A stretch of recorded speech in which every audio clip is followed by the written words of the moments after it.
आपने पूछा बिहार में करना क्या चाहते हैं। हाँ। बिहार में बदलाव करना चाहते हैं, एक ऐसा बिहार बनाना चाहते हैं जहाँ बच्चों के पढ़ाई की सुविधा हो, जहाँ से पलायन न हो, जहाँ का किसान भी पंजाब और हरियाणा किसान की तरह समृद्ध हो, क्योंकि ये राज्य भी इसी देश के राज्य हैं।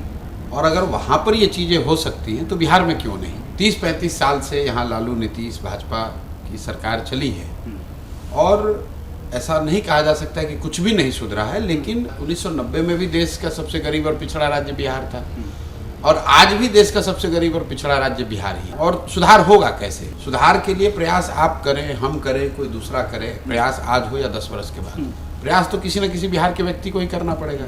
तो मुझे ऐसा लगता है कि अगर मेरे जैसे आदमी की हिम्मत नहीं पड़ेगी, मेरे जैसा आदमी अगर कोई प्रयास नहीं करेगा तो आखिर बिहार में सुधार करने के लिए प्रयास करेगा। इसी मिट्टी में हम लोग का जन्म हुआ है, यहीं पर सरकारी स्कूल में पले बढ़े हैं, माता पिता का आशीर्वाद है, ऊपर वाले की कृपा है, कुछ जीवन में हासिल हो गया है। तो अगर हम लोग वापस आकर अपने इस धरती के लिए कुछ ना करें तब तो बहुत बड़ा अन्याय हो जाएगा। इसलिए आकर प्रयास कर रहे हैं, इसलिए नहीं कर रहे हैं कि कोई एमएलए एमपी बनना है, कि कोई आपने कहा स्थापित करना है। तो पहले से भगवान का दिया हुआ बहुत कुछ है, नाम शोहरत पैसा सब बहुत अर्जित किया है। अब समय है उस कुछ समाज को वापस देने का, और अगर कुछ वापस देना है तो उसकी शुरुआत बिहार से होनी चाहिए।